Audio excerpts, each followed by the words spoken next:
اور بعد میں آنے والے بھی ان آیات کو پڑھ کے اپنے لیے سبق لے لیں کہ اگر انہوں نے اپنے دین کا مذاق اڑانا نہ چھوڑا تو اللہ کی سزا کسی وقت بھی آ سکتی ہے. واضح کر دیا گیا. اصحاب القریہ کے اوپر بھی آپ دیکھیں سزا کس بیسس پر آئی تھی. مینلی ان کے میں نے آپ کو دو ہم نے دیکھے ہی تھے نا. اصحاب قریہ کے اوپر سزا کیوں آئی تھی صیحۃ واحدہ کی؟ ان کا پہلا جرم کیا تھا؟ رسولوں کی دعوت کا انکار. اور دوسرا جرم مینلی ایک رجل کا مرڈر. آپ دیکھیں اس قوم کے اوپر جس نے رسولوں کا مذاق اڑایا، ایک نہیں 3 رسولوں کا، اور ایک رجل کا مومن صادق کا قتل کیا، ان کو اللہ نے عذاب دیا تھا صیحۃ واحدہ والا. اور قریش جو صرف مذاق اڑا رہے تھے، اللہ کے رسول سے کہہ رہے تھے بتاؤ نا کب آئے گی قیامت، لاؤ نا کب آئے گی قیامت. کہ اللہ کے رسول ان کے کہنے پر، ان کے فرمائشی پروگرام پر قیامت لا سکتے تھے؟ نہیں لا سکتے تھے. اور جب اللہ کے رسول قیامت نہیں لاتے تھے تو مذاق اڑایا کرتے تھے. ان کو دیکھو یہ باتیں کرتے ہیں کہ ان کے پاس فرشتہ آتا ہے غیب سے. ان کو دیکھو یہ کہتے ہیں کہ یہ اللہ کے بھیجے ہوئے ہیں. مذاق اڑاتے تھے. تو اللہ تعالیٰ نے ان کی سزا اس قوم کے برابر کر دی جس نے اپنے قوم کے مومن صادق کو قتل کیا تھا. یعنی بعض مفسرین نے یہاں تک کہا کہ کسی انسان کا قتل کرنا اور اسلام کا مذاق اڑانا دونوں ایکولنٹ جرم ہیں، ایکول کرائمز ہیں. یہ آیت اس کی واضح دلیل ہے کہ اللہ کے رسول کا مذاق اڑایا تھا تو اللہ کی نظر میں یہ مذاق اڑانا بالکل قتل کرنے کے برابر ہو گیا. ان کا مذاق اڑانا ہی کافی تھا جو ان کو صیحۃ واحدہ کے لیے ڈیزرونگ کر دیتا. آگے آیت نمبر 50 میں آیا فلا یستطیعون توصیۃ ولا الی اہلہم یرجعون. وہ تو ایسے پکڑے جائیں گے کہ ان کو وصیت کرنے کا بھی ٹائم نہیں ملے گا اور وہ اپنے گھر والوں کی طرف لوٹ بھی نہیں سکیں گے. یعنی بتا دیا گیا کہ نافرمانی کرنے والے کسی بھی وقت اللہ کی پکڑ میں آ سکتے ہیں. اور جب نافرمانی کرنے والے اللہ کی پکڑ میں آتے ہیں اور ان کو زندگی میں توبہ کی توفیق نہیں ہوتی تو وارننگ نمبر 1 وہ تھی کہ قوم پر سزا آئے گی.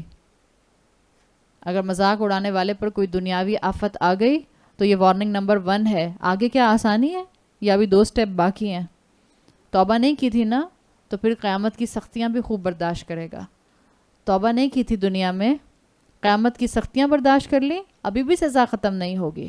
اب آگے جہنم تیار ہوگی جس میں جلایا جائے گا اور خوب گناہوں کی سزا کو دیا جائے گا. یہاں لفظ آیا ہے توصیتاً. توصیتاً جس کو آپ سمپلی ترجمہ کرتے ہیں وصیت، گڈ ایڈوائس. وصیت گڈ ایڈوائس بھی ہوتی ہے، وصیت ول بھی ہوتی ہے، دونوں مفہوم ہیں. وصیت کا لفظ جو آتا ہے یوزلی آپ اس کو اگر ٹیکنیکل ٹرم میں استعمال کرتے ہیں تو یہ آپ کا وصیت نامہ آپ کی ول ہوتی ہے جس کو آپ لیگل ول کہتی ہیں اپنی. اور وصیت کا لفظ توصیتاً کا لفظ جو ہے وہ کسی اچھی نصیحت کے لیے بھی آتا ہے جس کو آپ کہتی ہیں گڈ ایڈوائس. یہاں دونوں مفہوم آ رہے ہیں. اللہ تعالیٰ نے کہا کہ ان کے پاس طاقت ہی نہیں ہوگی توصیہ کی، فلا یستطیعون توصیہ، وہ وصیت ہی نہیں کر سکیں گے. انسان زیادہ تر نصیحت کس کو کرتا ہے؟ اپنے سے بڑے کو یا اپنے سے چھوٹے کو؟ اپنے سے چھوٹوں کو. اور زیادہ تر اپنی اولاد کو وصیت کرتا ہے جس کو آپ نصیحت کے معنی میں لے رہی ہیں نا. ایک میں آپ کو پہلا مفہوم بتا رہی ہوں، توصیہ کے لفظ کو گڈ ایڈوائس کے میننگز میں لینا. تو آپ جب کسی کو نصیحت کرتے ہیں، ایڈوائس کرتے ہیں، سجیشن دیتے ہیں تو زیادہ تر آپ اپنے چھوٹے سے انسان کو، اپنے سے چھوٹی عمر کے انسان کو گڈ ایڈوائس دے رہے ہوتے ہیں یا وصیت کر رہے ہوتے ہیں. تو اللہ تعالیٰ نے یہاں ایک اینگل بتایا. اولادوں کی فکر ہوتی ہے نا، آخرت سے غافل انسانوں کو پیچھے کے حصے میں یاد ہے وہ اپنی ضروریت کو کشتیوں میں سوار کرتے ہیں، فل لوڈڈ شپ میں سوار کرتے ہیں. کس لیے؟ دنیا کی فکر میں، تاکہ کمانے نکل جائیں، پڑھنے نکل جائیں، دنیا بہتر کرنے نکل جائیں، اپنی دنیا کے لیے جو ہے وہ بہترین ریسورسز اکٹھے کرنے نکل جائیں. سو دنیا کی فکر کرنے والا کافر ہمیشہ ہوتا ہے، غافل ہمیشہ دنیا کی فکر میں انوالو رہتا ہے. جو بھی آخرت سے غافل ہوگا اس کا سارا فوکس دنیا اور اولاد ہوگی، سارا فوکس دنیا اور اولاد کی دنیا بنانی ہوگی. یہی چیز یہاں کنیکٹ ہو رہی ہے کہ اللہ نے یہاں پر توصیہ کے لفظ کے اندر پیچھے کی آیات جو آیت نمبر ہم نے 41 پڑھی تھی اس سے اس کو کنیکٹ کیا جا رہا ہے کہ اولادوں کی فکر ہوتی تھی، ان کو اولادوں کی دنیا بنانا چاہتے تھے. انہی لوگوں کو اس صیحۃ واحدہ کے اندر اپنی اولادوں کو اچھی ایڈوائس دینے کا بھی موقع نہیں ملے گا.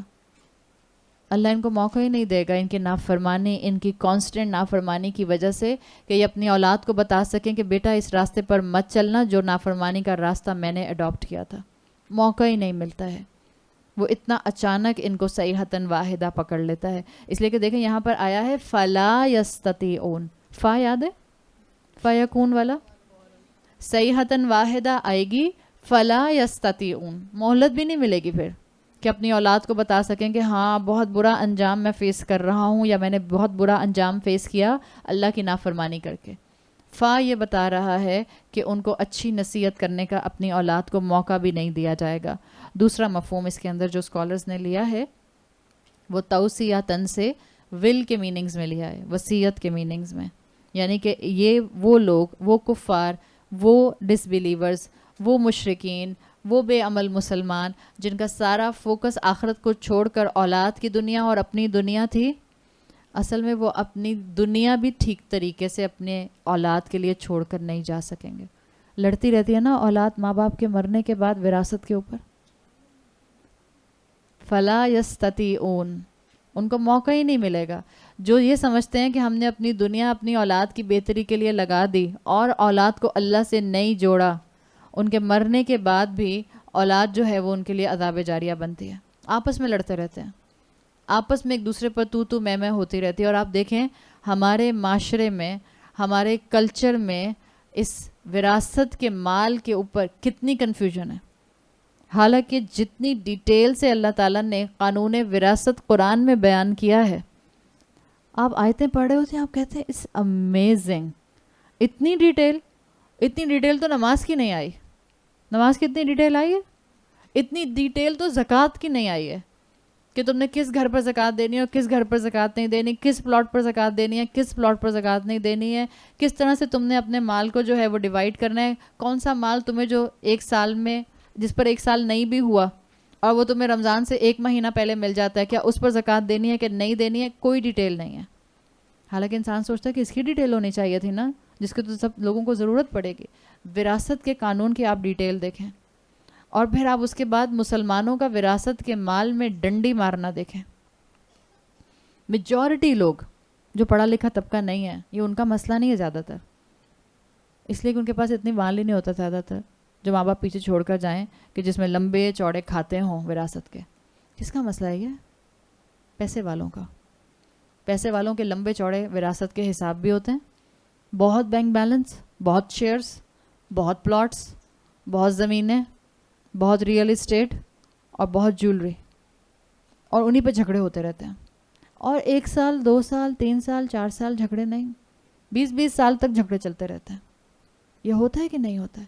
اور کتنے گھرانے آپ بھی جانتے ہوں گے، کتنے گھرانے ہیں جن کو احساس ہی نہیں ہے کہ وراثت کی ڈسٹریبیوشن ہوتی ہے. یہ نہیں کہ بس جس کے پاس اماں ابا تھے بس اسی کا ہو گیا سارا کچھ. دس از ویری کامن. جس کے ساتھ ماں باپ رہتے تھے، بوڑھی ماں رہتی تھی ساتھ میں، اور ایک بیٹی تھی چلیں، اس کی شادی نہیں ہوئی تھی، اور بہن بھائی بھی ہیں. اب خود سے ازیوم کر لیا کہ کیونکہ بہن کی شادی نہیں ہوئی، بوڑھی ماں کے ساتھ رہتی تھیں، تو اماں کا تو انتقال ہو گیا، اب ساری اماں کی دولت کس کی ہو گئی؟ کس نے کہا یہ؟ کیا آپ ماں باپ کی خدمت اس لیے کرتے ہیں کہ آپ کو ان کی وراثت میں سے حصہ مل جائے؟ ماں باپ کی خدمت اس لیے تو نہیں کی جاتی. ماں باپ کی خدمت تو ماں باپ کا احسان اتارنے کے لیے کی جاتی ہے. اور آپ زندگی بھر ماں باپ کے سامنے ناک بھی رگڑ لیں تب بھی آپ اپنے ماں باپ کا حق ادا نہیں کر سکتے، بالکل جیسے اللہ کا حق آپ اور میں ادا نہیں کر سکتے. مگر آپ دیکھیں ہمارے معاشرے کے اندر اس وصیت کے اوپر، اس وراثت کے مال کے اوپر کیا کچھ نہیں ہوتا. بہنوں کو وہ وراثت کا مال نہیں دیا جاتا، یہ کہہ کہ تمہیں تو ابا نے آلریڈی اتنا جہیز دے دیا تھا 4 ٹرک بھر کے، تو چلو بھاگ جاؤ یہاں سے، ہم ساتھ میں رہتے ہیں، ہم کاروبار کرتے ہیں ابا کے ساتھ، تو ہم تو اب بہنوں کو کوئی حصہ نہیں دیں گے. وراثت کا اصول یاد رکھیے، جو چیز مرنے والے کے نام پر تھی، بعض اسکالرس یہاں تک کہتے ہیں کہ اگر آپ کے ابا جس بیڈ پر سوتے تھے، آپ کی اماں کا جو پرس تھا، آپ کی اماں کے جو کپڑے تھے، سب لا کر ایک جگہ اکٹھے کر دیں، اور جس کا وراثت کا جتنا حصہ بنتا ہے وہ سب ایکول ڈسٹریبیوشن کریں. اس کے بعد جو اپنی رضا سے جس بھائی بہن کو جو دینا چاہے دے دے. دس از دا ایسنس آف اسلام. اسلام کی دھجیاں نہیں بکھیری جاتی یہ کہہ کہ نہیں ہمیں کوئی فرق نہیں پڑتا. اسلام کا اصول جہاں پر بالکل بلیک اینڈ وائٹ ہے وہاں اس کو مانیے, مذاق مت بنائیے شریعت کا. جو آپ کے حصے میں آ رہا ہے وہ لیجئے, اس کے بعد آپ جس بہن بھائی کو دوبارہ دینا چاہتی ہیں اس کو دے دیجئے. یہ اتنے سیریس معاملات ہیں. اور آپ دیکھیں کہ یہاں پر کیا لفظ آیا, فلا یستطیعون توصیہ, ان کو استطاعت ہی نہیں ہوگی, طاقت ہی نہیں ہوگی صحیح ول کرنے کی, صحیح وصیت کرنے کی. اور آج آپ اور میں اور ہمارا معاشرہ اس کی کھلی تصویر ہے. ماں باپ پیچھے اولادوں کو جھگڑتے ہوئے چھوڑ جاتے ہیں, اس لیے کہ آدھا مال اپنے نام پر ہوتا ہے, آدھا ہبہ کیا ہوا ہوتا ہے, اور اولاد لٹکتی رہتی ہے اب اور کھینچا تانی ہوتی رہتی ہے. یہ پیسے والوں کے ایشوز ہیں, اس لیے کہ ٹیکس بچانے کے لیے ہبہ کر دیتے ہیں تاکہ ٹیکس نہ دینا پڑے ابا کو بہت ساری کمپنیز کا. ان مسئلوں کو اپنی زندگی میں سلجھائیے. بزرگوں کی غلطیوں کو ریپلیکا بنا کر اپنی زندگی کو مشکل مت کیجیے, اپنی اولادوں کی زندگی مشکل مت کیجیے. کلیئر کٹ رکھیے اپنے معاملات. اولاد کو وراثت کے بارے میں تلقین کر کے جائیے. وہ لوگ جو دنیا دار ہو جاتے ہیں, وہ لوگ جو آخرت سے غافل ہو جاتے ہیں, وہ لوگ جن کے سارے فوکس میں صرف اور صرف دنیا کا مال اکٹھا کرنا اور دنیا کی محبت ہوتی ہے, وہ تمیز اور طریقے اور سلیقے سے وصیت کر کے بھی نہیں جا سکتے, محروم رہ جاتے ہیں اس چیز سے. تو دونوں مفہوم یہاں پر لیے گئے ہیں کہ اللہ تعالیٰ ان کو موقع ہی نہیں دیتا کہ وہ اچھی طرح سے اپنی اولاد کی جو ہے وہ وصیت کر کے چلے جائیں. کہنے کو بڑی پلاننگ کر کے اولاد کو, ذریت کو شپ میں سوار کیا تھا نا, مگر وہ پلاننگ کیونکہ اللہ کے اذن سے خالی تھی, وہ پلاننگ اللہ کے بتائے ہوئے احکامات سے خالی تھی, تو انسان کی پلاننگ میں کوئی اثر اور طاقت نہیں ہے جب تک کہ میرا رب اس کے اندر اثر اور طاقت نہ ڈال دے. یہی چیز یہاں سمجھانے کی کوشش کی جا رہی ہے کہ زندگی بھر جنہوں نے اولادوں کی فکر کی, ان کے لیے ان کی اولاد بھی فائدہ مند نہ بنی, بلکہ ان کے مرنے کے بعد پیچھے لڑ کے ان کے لیے عذاب جاریہ بن گئی. وَلَا إِلَىٰ أَهْلِهِمْ يَرْجِعُونَ, اور پھر دوبارہ مرنے کے بعد, صیحۃ واحدہ کے بعد, یہ اپنی اولاد میں پلٹ کر اس کی اصلاح کے لیے پھر کوئی اچھی نصیحت نہیں کر سکتے. وَلَا إِلَىٰ أَهْلِهِمْ يَرْجِعُونَ, پھر نہیں لوٹ سکیں گے یہ واپس. مرنے کے بعد کون آتا ہے؟ آگے فرمایا آیت نمبر 51, قیامت ہی کا منظر چل رہا ہے. پہلی وارننگ تھی کہ دیکھو اپنے آپ کو ٹھیک کر لو, رسولوں کا مذاق نہ اڑاؤ. دوسری وارننگ آئی کہ دیکھو تم کو وصیت کرنے کا موقع نہیں ملے گا. اب تیسری وارننگ قیامت کے حصے کی آ رہی ہے, آیت نمبر 51, وَنُفِخَ فِي الصُّورِ, اور جب ایک سور میں پھونک ماری جائے گی, ایک بہت زور کا بلاسٹ ہوگا. فَإِذَا هُمْ فا کیا بتا رہے ہیں؟ فوراً, فجائیہ جس کو آپ کہتے ہیں تیزی سے, فوراً. فَإِذَا هُمْ, اچانک سے, مِنَ الْأَجْدَاثِ, اپنی قبروں سے, اِلَىٰ رَبِّهِمْ, اپنے رب کی طرف, يَنْسِلُونَ, وہ دوڑنا شروع کر دیں گے, وہ فلوٹ کرنا شروع کر دیں گے, وہ بہنا شروع کر دیں گے. جب سور پھونکا جائے گا تو پھر ایک دم سے, فَإِذَا هُمْ, اچانک سے تمام انسان اپنی قبروں سے نکل کر اللہ کی طرف تیزی سے موو کرنا شروع کر دیں گے. ینسلون ہوتا ہے کسی چیز کا اونچائی سے نیچے کی طرف آنا. آپ دیکھیں اگر پہاڑ سے پانی نیچے آتا ہے, چشمے آتے ہیں نا یوزلی, تو کیسے پریشر سے اور تیزی سے آتے ہیں. یہی لفظ ینسلون کا یاجوج ماجوج کے لیے بھی آتا ہے کہ وہ تیزی سے اوپر کی وادی سے, اوپر کے پہاڑ سے نیچے کی وادی کی طرف آئیں گے, کسی چیز کا بہتے ہوئے آسانی سے آ جانا. اسی طرح سے جب اللہ کا حکم ہوگا, وہ جن کو دنیا میں اللہ کی طرف آنا پسند نہیں تھا, وہ جن کو اللہ کے کلام کی طرف آنا اور اس کے مطابق اپنے آپ کو مولڈ کرنا پسند نہیں تھا, پھر چاہیں یا نہ چاہیں اللہ تعالیٰ ان کو قبروں سے اپنی طرف تیزی سے موو کروائے گا. پھر تو اللہ کی طرف ان کو پلٹ کر آنا ہی ہے. دیکھیں دو الفاظ ہیں, آپ سنتی ہیں عربی زبان میں آتا ہے قبر, جس کی جمع آتی ہے قبور, اور ایک لفظ آتا ہے جدث, جیم دال سا, جس کی جمع آپ کو یہاں مل رہی ہے اجداث. فرق کیا ہے دونوں میں؟ قبر کہتے ہیں مارکڈ گریو, ہر وہ انسان کی ریسٹنگ پلیس جو مارکڈ ہوگی. آپ کو پتہ ہے کوئی پتھر لگا ہے, کوئی کتبہ لگا ہے, کوئی اس کے آس پاس جو ہے سیمنٹ کیا ہوا ہے, یا کوئی اس کے آس پاس جو ہے وہ پتھر کا پیبلز کا احاطہ بنایا ہوا ہے. Any marked grave will be qabr and any unmarked grave will be جدث. جیم دال ثا, جس کی جمع یہاں آئی ہے فَإِذَا هُمْ مِنَ الْأَجْدَاثِ. اجداث جمع ہے جدث کی. جدث کیا ہوتا ہے؟ unmarked graves. اللہ ان مارکڈ گریو میں سے تمہیں نکالے گا. ان مارکڈ گریوز کیا ہیں؟ دیکھیں انسان، پہلا انسان کون تھا؟ آدم علیہ السلام. دنیا کو بنے ہوئے پتہ نہیں کتنے ہزاروں سال ہو گئے، 10,000 ہو گئے کہ 8,000 ہو گئے کہ 19,000 ہو گئے. ٹیکنیکلی اسپیکنگ ایگزیکٹ اس کی ریشو پروپورشنز نہیں ہے، اس لیے کہ جو ہسٹری ریکارڈ ہونا شروع ہوئی ہے وہ ابراہیم علیہ السلام سے ریکارڈ ہونا شروع ہوئی ہے. اس سے پہلے کی ہسٹری نہیں ہے کسی کے پاس، صرف اندازے ہیں. تو تقریباً 8,000 سال 10,000 سال گزر گئے اگر اس بات کو. اور کتنے انسان آئے اور کتنے انسان گئے. اس وقت جس وقت ہم اپنے گھروں میں بیٹھے ہوتے ہیں، جہاں ہم یہاں اس وقت بیٹھے ہیں یا جو ہم باہر سڑکوں پر چلتے ہیں، تو قبرستان جو سیمیٹریز ہیں وہ تو باؤنڈریز کے اندر ہے نا. لیکن آپ کو تو مجھے نہیں پتا کہ ہم کس وقت کس زمین پر چلتے ہیں وہاں قبر ہوتی ہے کسی کی. آپ کو، مجھے تو نہیں پتا، کیا پتا ہمارے گھر کے نیچے کسی کی قبر ہو، ڈیکمپوز ہو گیا، ختم ہو گیا.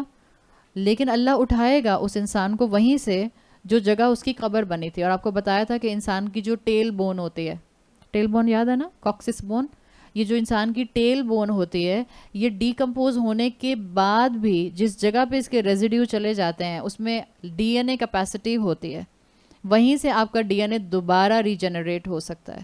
تو اللہ تعالیٰ جہاں جس انسان کی ٹیل بون گری، جس جگہ اس کی ٹیل بون ڈیکمپوز ہوئی، جس جگہ پانی میں وہ ڈوبا اور اس کی ٹیل بون وہاں دب گئی، اسی جگہ سے اللہ اس کو وہاں سے نکالے گا اور اس کے اجداث وہی بن جائیں گے. تو اللہ کو معلوم ہے کہ کہاں کس کی قبر اس وقت موجود ہے.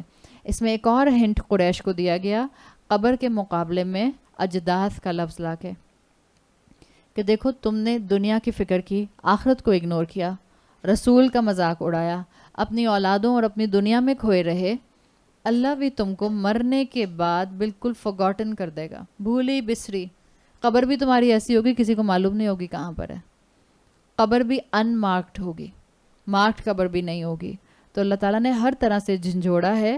وَنُفِخَ فِي الصُّورِ فَإِذَا هُم مِّنَ الْأَجْدَاثِ إِلَىٰ رَبِّهِمْ يَنْسِلُونَ. اب اپنے رب کی طرف ینسلون کے 2 میننگز کیے جاتے ہیں. ایک، بہتے ہوئے نکلیں گے. جب اللہ کا حکم ہوگا تیزی سے اپنے رب کی طرف بھاگنا شروع کر دیں گے. اور احادیث میں آتا ہے انسان کیسے بھاگیں گے قبروں سے نکل کے. انسان نیکڈ ہوں گے، ننگے پاؤں ہوں گے، بیئر فوٹڈ، نیکڈ بیئر فوٹڈ. آپ صلی اللہ علیہ وسلم نے جب یہ حدیث سنائی تو حضرت عائشہ رضی اللہ عنہا نے پوچھا یا رسول اللہ پھر تو انسان ایک دوسرے کے سطر کی طرف دیکھ رہے ہوں گے. That was very natural question کہ پھر تو لوگ ایک دوسرے کی طرف دیکھیں گے جب بالکل نیکڈ ننگے دوڑ رہے ہیں اور بیئر فوٹڈ ہیں. آپ صلی اللہ علیہ وسلم نے کہا، حدیث کا مفہوم آتا ہے، عائشہ وہ وقت اتنا سخت ہوگا کہ کسی کو اس کی طرف دھیان نہیں جائے گا. ہر ایک کو اپنی فکر ہوگی، ہر ایک کو اپنا مسئلہ جو ہے وہ نظر آ رہا ہوگا، ہر ایک کے اوپر قیامت کی دہشت طاری ہوگی. تو ایک مفہوم ینسلون کا آتا ہے کہ لوگ بہتے ہوئے نکلیں گے، تیزی سے نکلیں گے. اور دوسرا مفہوم ینسلون کا اسکالرز نے لیا ہے نصرا اصلا الی المکان، یعنی ایک ہی قبر سے نسل در نسل لوگ نکلتے آئیں گے. اجتماعی قبریں بن جاتی ہیں نا پھر بعض اوقات کیا ہوتا ہے قبرستانوں میں قبریں ہوتی ہیں، جیسے آپ کا اور ہمارا یہ فیز 1 کا قبرستان ہے. ایک ٹائم تھا اس کو بند کر دیا تھا اس لیے کہ اس میں جگہ نہیں تھی، اب دوبارہ سے سنا ہے اس کو کھول دیا ہے. تو وہ کیا ہوتا ہے، جو پرانی قبریں ختم ہو گئیں، اب جس کے کوئی نام و نشان باقی نہیں رہا، they will utilize it for another person. تو ایک ہی زمین کے حصے سے ہو سکتا ہے 50 لوگ نکل آئیں، واللہ عالم، اللہ بہتر جانتا ہے. تو اسی طرح سے یہ چیز یہاں پر دونوں مفہوم میں لی جاتی ہے. ایک، تیزی سے بہتے ہوئے نکلیں گے. 2، ایک ہی قبر سے نسل در نسل ہو سکتا ہے نکلتے آئیں اور اپنے رب کی طرف دوڑنا شروع کر دیں. But the important point is this کہ وہ لوگ ہیں، یہ سب لوگ جن کا ذکر کیا جا رہا ہے عام لوگوں کے ساتھ ساتھ، جو اللہ کے نافرمان تھے، جنہوں نے بائی چوائس اللہ کی طرف آنا پسند نہیں کیا، جنہوں نے بائی چوائس اللہ کے رسولوں کے دین کو اڈاپٹ کرنا پسند نہیں کیا. وہ چاہیں یا نہ چاہیں آخرت میں تو ان کو ڈریگ کر کے نکالا ہی جائے گا. جیسے بعض لوگ کہتے ہیں خواتین کو ڈرانے کے لیے، اور حقیقت میں انذار کے لیے ڈرانا، اور اچھا ڈرانا. بعض لوگ کہتے ہیں کہ وہ عورتیں جو مسلمان ہوتے ہوئے اپنے سر کو کور نہیں کر پاتی ہیں، وہ یہ بات یاد رکھیں کہ جب کفن پہنایا جائے گا تو عورت کے کفن میں ایک کپڑا ایڈیشنل ہوتا ہے مرد کے کفن سے، اور وہ کیا ہوتا ہے آپ کے سر کا اسکارف. زندگی میں اسکارف نہیں پہنے جاتے نا. اے اللہ میں اتنی آڈ لگتی ہوں، اے اللہ میں اتنی بیکار لگتی ہوں. شیشے کے سامنے کھڑے ہو کے دل میں کیسے کیسے خیال آتے ہیں، اتنی بڈھی لگ رہی ہوں اسکارف پہن کے، اور لوگ اتنے اچھے بال ڈائی کرائے ہوئے ہیں، اب بال ہی نظر نہیں آئیں گے لوگوں کو میرے. شیطان کیسی کیسی باتیں بتاتا ہے. شیطان کہتا ہے لو اسکارف پہنو گی بڑی بہن کی بھی بڑی بہن لگو گی. اب اسکارف پہنو گی شوہر کے ساتھ چلتے ہوئے کیسی لگو گے؟ اتنے اسمارٹ شوہر ہیں تمہارے, اسکارف پہن کے ان کے ساتھ چلو گی مائی لگو گی پوری. تو کہا کریں اپنے آپ کو جب شیطان یہ کہے مائی لگو گی, آپ کہا کریں اچھا انگریزی والی مائی, مائی وائف, اردو والی مائی نہیں. انسان کو شیطان کتنا دھوکہ دیتا ہے کہ انسان کسی بھی طرح سے اللہ کے قریب نہ ہو سکے, کسی بھی طرح سے. اپنے کسی چھوٹے سے چھوٹے عمل کو بھی معمولی مت سمجھیں, اس لیے کہ آپ کو اور مجھے نہیں پتا کہ کون سا چھوٹا سا عمل ہمارے عمل کے ترازو میں سب سے ہیویسٹ ہو جائے. قصہ تو سما کا سنایا تھا نا میں نے ایک دفعہ, مچھلی والا قصہ سنایا تھا, ابھی تو ٹائم نہیں ہے بالکل. ہاں, اب جس کو میرے قصے سننے کا شوق ہے اس کو میری کلاس میں آنا پڑے گا. تو بہرحال چھوٹے سے چھوٹے عمل کو بھی معمولی نہ سمجھیں. انذار کے پوائنٹ آف ویو سے اسکالرز یہ بات کہتے ہیں کہ اللہ تعالیٰ نے جن لوگوں کو پورا موقع دیا کہ وہ اپنی زندگی میں انذار سے فائدہ اٹھاتے, انہوں نے انذار کو سنی انسنی کر دیا, اور اس سنی انسنی کر دینے کی وجہ سے ان کو اللہ کی طرف جب ڈریگ کیا جائے گا تو ان کی حالت کیا ہوگی. یہاں آئے نا نفخ فی الصور, سور کے لیے 2 اوپینینز ہیں. اگر آپ قرآن سے دلیل نکالیں تو 2 سور پھونکے جائیں گے, اور اگر آپ احادیث کی روشنی میں دیکھیں تو تقریباً 3 سور پھونکے جانے کا بھی آپ کو جو ہے وہ انڈیکیشن ملتا ہے. بہرحال قیامت کے 2 مین نفخہ جو ہیں وہ قرآن سے ڈیرائیو ہوتے ہیں, ایک ہے نفخۃ الاولی اور ایک ہے نفخۃ الثانی. نفخۃ الاولی کیا ہے؟ پہلا بلاسٹ جس میں سور پھونکا جائے گا اور تمام انسانوں کو موت آ جائے گی. معلوم ہے نا, یہ پڑھا ہے نا, تمام انسانوں تمام مخلوقات کو موت آ جائے گی. پہلا سور پھونکا جائے گا, تمام انسان مر جائیں گے. ایون پھر اللہ کے قریب صرف وہ فرشتے رہ جائیں گے جنہوں نے اللہ کا عرش تھاما ہوگا. اللہ حکم دے گا جبرائیل علیہ السلام کو کہ ان کو بھی موت آ جائے. ملک الموت کو پہلے حکم ہوگا کہ ان کو بھی موت آ جائے, پھر اللہ تعالیٰ ملک الموت کو حکم دیں گے جبرائیل کو بھی موت آ جائے, اور پھر اللہ تعالیٰ ملک الموت کو بھی موت دے دیں گے. یہ پہلے سور کے بعد ہوگا, تمام مخلوقات کو موت دے دی جائے گی. پھر جو نفخۃ الثانی ہے وہ جو دوسرا بلاسٹ ہوگا اس میں تمام انسانوں کو جگایا جائے گا. فرشتے آٹومیٹک پہلے جاگیں گے, تمام انسانوں کو سور کے بعد نفخۃ الثانی کے بعد جگایا جائے گا, اور پھر وہ ینسلون کی کیٹیگری میں آئیں گے. پھر وہ اپنے رب کی طرف دوڑنے لگ جائیں گے, اس لیے کہ جو دوسرا سور ہوگا یہ ہوگا روز محشر کی طرف ڈائیورٹ کرنے کا, بھاگنے کا, اللہ کی طرف دوڑنے کا. آگے فرمایا آیت نمبر 52, اب آپ سین دیکھ لیں پورا. دنیا میں تھے تو اللہ کا تقوی نہیں کیا, دنیا میں تھے نہ اللہ کا تقوی کیا, نہ مخلوقات کا خیال کیا, نہ ان کو کھانا کھلایا, غریب مسکین کو ان کے اوپر انفاق کیا. جب یہ نہیں کیا تو پھر کیا ہوا؟ الٹیمیٹلی انسانوں نے رسولوں کا مذاق اڑایا, تعلیمات کا مذاق اڑایا. تعلیمات کا مذاق اڑایا تو کیا ہوا؟ اللہ مستہزئین کو ہدایت نہیں دیتا, دنیا پرست انسان بن گئے. دنیا پرست انسان جو ہے اس کا سارا فوکس اپنی دنیا سمیٹنے پر اور اولاد کی دنیا سمیٹنے پر ہو جاتا ہے. پھر آخرکار موت تو آنی تھی, ایک صیحۃ واحدہ آئی اور اللہ تعالیٰ نے ان کو ملیہ میٹ کر دیا, اور ایسے ان کو موت دی کہ ان کو موقع بھی نہیں ملا کہ وہ اپنی اولاد کو بتا پاتے کہ انہوں نے ملک الموت سے کیسے ملاقات کی. تم اس راستے پر مت چلنا, یا وہ اپنی اولاد کو پراپر طریقے سے اچھی بیک گراؤنڈ پہ, اچھے نہج پہ, اچھی میتھڈالوجی پر چھوڑ کر جا بھی نہیں سکے.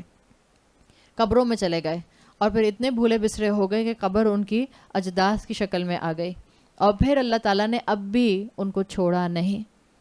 ابھی تو 2 سٹیپ باقی ہیں, روز محشر اور جہنم. تو پھر اللہ تعالیٰ سور پھونکتے ہیں, اللہ کے حکم سے سور پھونکا جاتا ہے, اور اس کے بعد اب آپ سین دیکھیں کہ سور پھونکا گیا اور یہ بیئر فوٹڈ اور نیکڈ اپنی قبروں سے بھاگ رہے ہیں.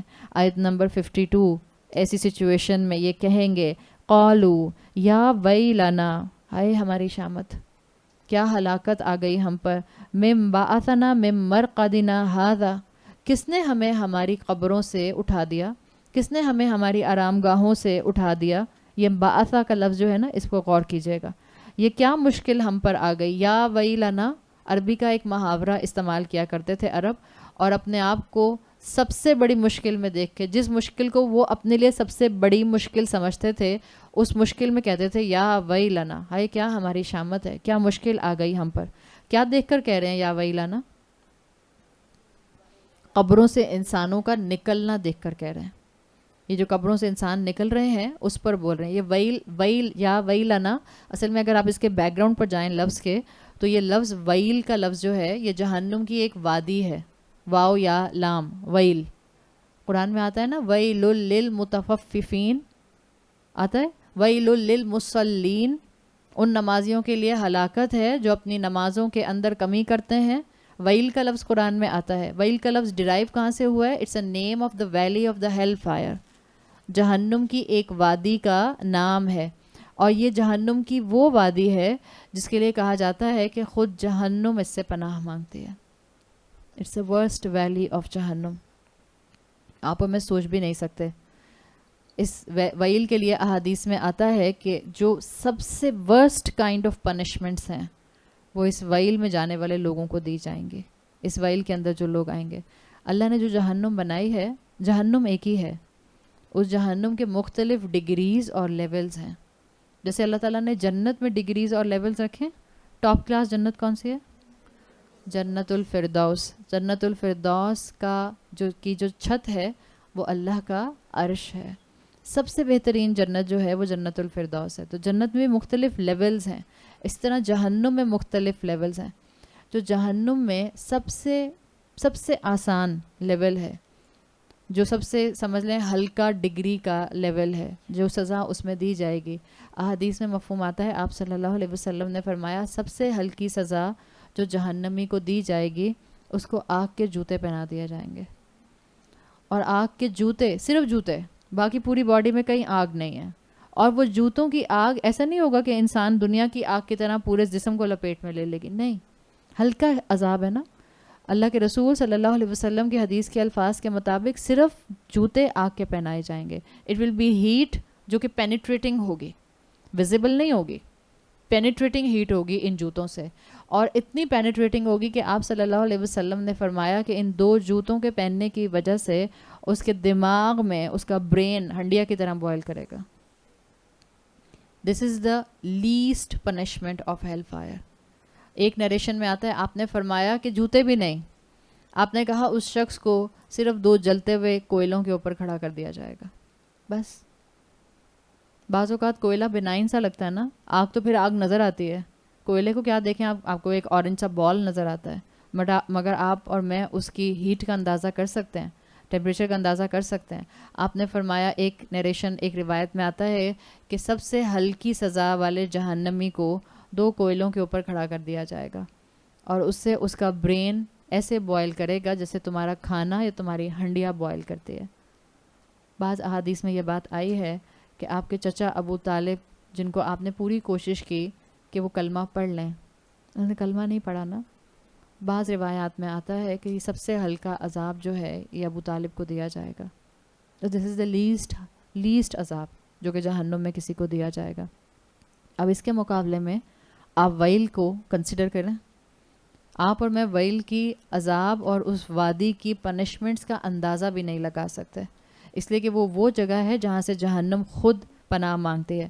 تو عرب اسی سینس میں، کیونکہ ابراہیمک کلچر تھا نا، عرب جتنی بھی قوم تھی یہ سب ابراہیم علیہ السلام ہی کی نسل تھی، پیچھے سے چلے آ رہے تھے. ابراہیم علیہ السلام کے بعد جتنے بھی انبیاء اور رسول آئے ہیں وہ سارے آپ کی پروجنی میں آئے ہیں. یہ اللہ تعالیٰ نے ابراہیم علیہ السلام کو خاص مقام دیا تھا. اس سے پہلے حضرت عاد آئے، حضرت صالح آئے، نوح علیہ السلام آئے، اس سے پہلے آپ کو اور پروفٹس ملتے ہیں، لوط علیہ السلام آئے، یہ سب پہلے تھے. ابراہیم علیہ السلام کے بعد جتنے بھی انبیاء اور رسول آئے ہیں وہ سارے اسی لائن میں آئے ہیں، آپ کی ہی ذریت کے اندر آئے ہیں.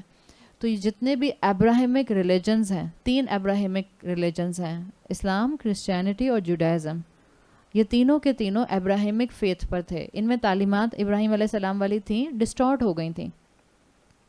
تو یہ جو عرب تھے ان کے اندر بھی یہ روایات چلتی آ رہی تھیں. ویلنا، ویل ان کو معلوم تھا کہ ایک جہنم کی وادی ہے، مگر یہ جہنم کا کانسیپٹ بس غائب کر چکے تھے. بس وہ بیچ میں کانسیپٹ کیا رہ گیا تھا؟ کوئی بہت سخت آزمائش کی چیز. تو جب یہ استعمال کیا کرتے تھے یہ لفظ اپنی عام زبان میں، یا ویلنا، اللہ تعالیٰ نے قرآن میں قریشی کی زبان میں بات کی تاکہ ان کو بات کلک کرے. اس لیے کہ قرآن کے پہلے مخاطب کون تھے؟ قریش تھے. آپ کو یاد ہے میں نے بتائی تھی یہ بات یہیں پر کہ آپ صلی اللہ علیہ وسلم کی دعوت کو یونیورسل سٹیپ بائی سٹیپ کیا گیا ہے. پہلے تو آپ سے کہا گیا تھا انذر عشیرتک الاقربین، پہلے رشتہ داروں سے بات شروع کی گئی، پھر قبیلے پر بات آئی، پھر مکہ پر بات آئی، پھر عربن پیننسولا پر بات آئی، پھر انٹرنیشنل افیئرس کے اندر آپ صلی اللہ علیہ وسلم کو اور رہتی دنیا تک کے آخری انسان تک آپ کو ایکسپینڈ کیا گیا آپ کی دعوت کو. تو یہ عرب کہا کرتے تھے یا ویلنا، بہت سخت کسی تکلیف کے موقع پر جب بڑی حسرت ہوتی تھی، جب بڑا ریگریٹ ہوتا تھا، یہ فریز بولا کرتے تھے ہائے ہم پر ایسی مصیبت آئی، ایسی مصیبت تو اس سے بڑھ کر تو کوئی مصیبت آ ہی نہیں سکتی. یہ تصور تھا ان کا. جب یہ کسی کو کہتے تھے ویلک، بہت ہی غصے میں کہا کرتے تھے. جب کسی کو قرض کرنا ہوتا تھا، بد دعا دینی ہوتی تھی، تو کہا کرتے تھے ویلک، تم پر ایسی مشکل آئی جیسی مشکل کسی پر نہ آئی ہو. اس لیے کہ جھگڑالو قوم تھی نا، بہت جھگڑا کرتے تھے، بہت لڑا کرتے تھے، تو ایک دوسرے کو قرض کرتے تھے، بد دعائیں دیتے تھے. اس کا مطلب کیا ہے؟ مسلمانوں کے اندر اگر قرض کرنے کا، بد دعا دینے کا کانسیپٹ بڑھ رہا ہے تو مسلمان جاہل ہو چکے ہیں. مسلمان گالیاں دیتے ہیں، بہت گالیاں دیتے ہیں. آپ کے بچے گالیاں دیتے ہیں؟